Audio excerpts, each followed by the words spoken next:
अब एक नदी आती है जो है हमारी आहू। यह मध्य प्रदेश मेहंदी गांव से निकलती है। झालावाड़ के नंदपुर में राजस्थान में प्रवेश करती है। झालावाड़ कोटा की सीमा पर बहती हुई झालावाड़ के गंगरोन में काली सिंधु में मिल जाती है। फिर आता है पार्वती। यह मध्य प्रदेश के सिरोही से निकलती है। बारा के करिहाट में राजस्थान में प्रवेश करती है। बारा कोटा में बहती हुई कोटा के पालिया गांव में चंबल में जाती है। और ये पार्वती परियोजना है वो धौलपुर जिले में है। परवन, यह जो है अजनार घोड़ा पछाई की संयुक्त धारा है। यह मध्य प्रदेश की विंध्याचल से निकलती है। झालावाड़ में मनोहर नाथ थाना में राजस्थान में प्रवेश करती है। झालावाड़ व बारा में बहती हुई बारा में पलायनता नक्शे के अनुसार अटा गांव में काली सिंधु में मिल जाती है। फिर आता है बनारस नदी। उपनाम इसके हम ले सकते हैं वन की आशा, वनानाश। विशिष्ट कुल लंबाई इसकी है 480 किलोमीटर है। बहाव कहाँ कहाँ है इसका? राजसमंदर, चित्तौड़, भीलवाड़ा, अजमेर, टोंक, सवाई माधोपुर, मेनाल नदी बनारस के दाईं ओर से मिलती है।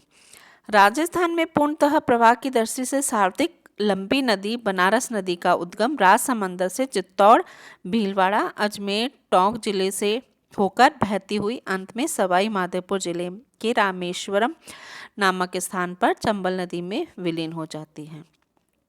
इस नदी की कुल लंबाई 480 किलोमीटर है जो पूर्णतः राजस्थान में है। पूर्णतः राजस्थान में बहने वाली सबसे लंबी नदी ये मानी जाती है। इस नदी पर 2 बांध बनाए गए। पहला है बीसलपुर बांध और दूसरा है ईसरदा बांध। ठीक है, इसमें जयपुर जिले को पेयजल की आपूर्ति की जाती है। बिंगोद भीलवाड़ा जिले में बिंगोद नामक स्थान पर बनारस नदी में बेड़च व मिनाल प्रमुख है। बनारस का आकार सर्पिलाकार है। अब एक हमारी नदी आती है जिसे हम कहते हैं कोठारी। यह राजसमंदर के दिलेर से निकलती है। राजसमंदर भीलवाड़ा में बहती हुई भीलवाड़ा के नंदराय में बनारस में मिल जाती है। भीलवाड़ा के मंडलगढ़ जिले में इस मेजा बांध बना है। इस पर मेजा बांध बना है। फिर है गंभीरी। मध्य प्रदेश में जावरा की पहाड़ियों से निकलती है। चित्तौड़गढ़ में निम्बाहड़ा में राजस्थान में प्रवेश करती है। चित्तौड़गढ़ दुर्ग के पास यह बेड़च में मिल जाती है। खारी, यह राजसमंदर के बिजाल गांव से निकलती है। राजसमंदर, अजमेर, भीलवाड़ा, टोंक में बहती हुई टोंक के देवली में बनास में मिल जाती है। भीलवाड़ा के शाहपुर में मानसी नदी आकर मिलती है। भीलवाड़ा का आसिंद कस्बा इसी के किनारे है। मोरेल, यह जयपुर के चैनपुरा गांव से निकलती है। जयपुर, दौसा, सवाई माधोपुर में बहती हुई करौली के हंडोती गांव में बनारस में मिल जाती है। सवाई माधोपुर के पीलूखेड़ा गांव में इस पर मोरेल बांध बना है। फिर आती है ढूंढ जिसे हम कह सकते हैं नदी। यह जयपुर के अचरोल से निकलती है। जयपुर, दौसा में बहती हुई दौसा लाला सोट में यह मोरेल में मिल जाती है।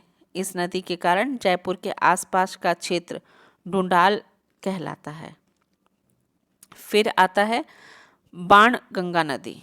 उपनाम इसके क्या हैं? अर्जुन की गंगा, ताला नदी, खंडित रुंडित नदी। कुल लंबाई इसकी है 380 किलोमीटर। बहाव है जयपुर, दौसा, भरतपुर।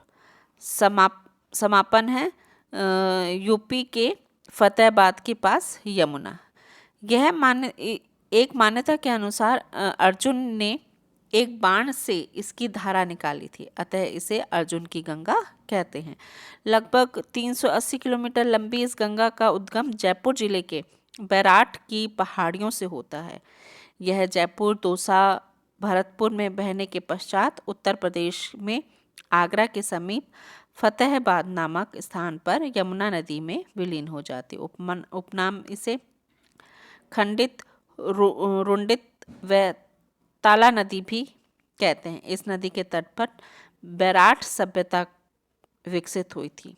राजस्थान में बैराठ नामक स्थान पर ही मौर्य युग के अवशेष प्राप्त हुए हैं।